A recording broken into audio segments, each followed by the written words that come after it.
The town of Axton had one rule: never answer the late-night caller. No one could say when the saying started, or who had first whispered it in the corner diner, but everyone knew the warning. Kids scribbled it on bathroom stalls, the elderly muttered it across chessboards. Axton had lived long enough with its own shadows that no one wanted to poke them. And then the radio station went off the air. At exactly 2:03 a.m., a static, thick voice bled through the dead transmitter. It was calm, measured, and impossible to mistake for a glitch. It whispered, "We watch the light you don't turn off." Then the feed snapped silent, like a cord pulled tight. By morning, 9 residents called Mara Quinn, the daytime host who ran the local talk show. They described the same thing: nightmares where their ceilings breathed like lungs, shadows pinned in the corners of their eyes, and rooms that weren't theirs but seemed to know them anyway. Mara, who had made a career talking people down from divorces, debt, and dead pets, recorded everything. When she posted the calls online, the clips spread like frost. People replayed the whisper again and again. Strangers drove to Axton with cameras strapped to their wrists. They wanted to hear it for themselves, the Axton static. Officials called it an electrical fault. Yet the pattern continued. Every person who heard the whisper left a light burning in their home within 72 hours. A porch lamp, a phone screen, a bedside bulb, and then they were gone. Mara dug deeper. She noticed that every night, at exactly 2:03 a.m., the transmitter logs contained a gap of 30 seconds. No recording, no data, just blank space. The whisper always fit inside that silence. But worse, the static was multiplying. People from other towns, other states, even across the ocean began reporting it.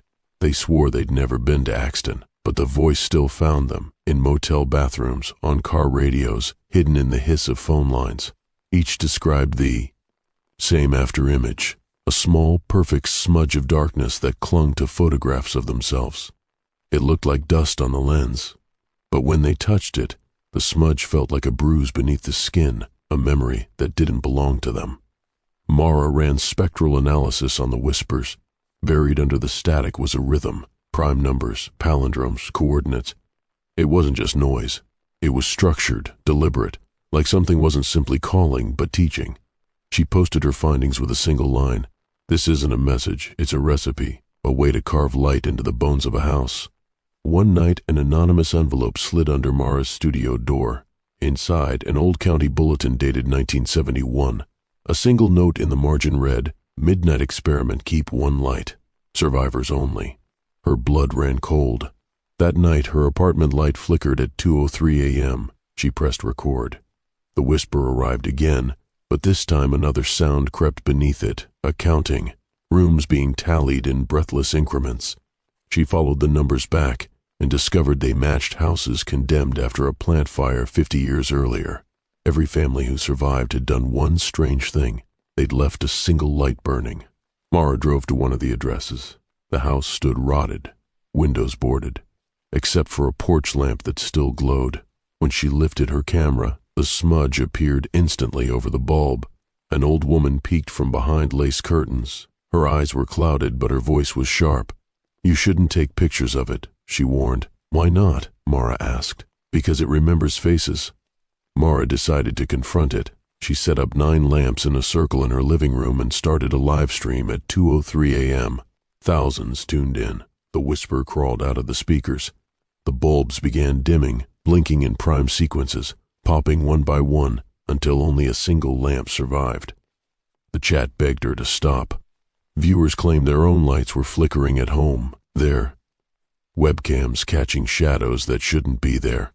On camera, the lone lamp didn't just glow, it shifted, almost like an eye adjusting focus. Mara froze. She felt pressure building behind her eyelids, and for a moment she saw the entire town of Axton drawn in threads of pale light. Every porch, every phone screen, every lonely bulb, all connected like veins in some living organism. When she blinked, the vision vanished. The stream cut to black. The next morning, Mara's door was wide open. Her files were gone. Her lamps were arranged into a smaller, tighter circle. Their shadows burned into the carpet. The only thing left was a photograph, printed fresh, Mara asleep under a single lit bulb. In the reflection of the glass bulb, Something shaped itself like a face made of absence. Mara never returned. Her channel became a shrine. Clips of her final broadcast were dissected endlessly. Some swore if you played the recording at .75 speed, you could hear her voice underneath the whisper, pleading. Others claimed that watching the stream made the whisper follow them too. And the pattern always repeated. One light left on, then silence. Rumor spread.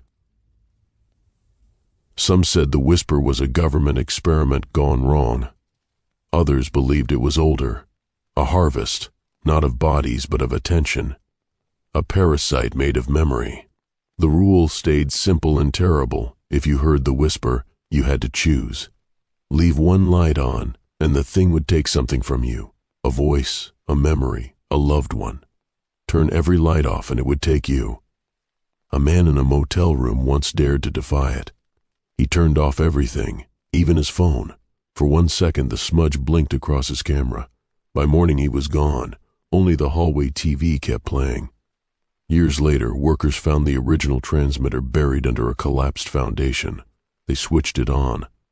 The voice spoke clearly, almost tenderly. We are the way the dark remembers to keep time. Then it played a child's lullaby, scratched, into tape, ending with a single command: choose your light.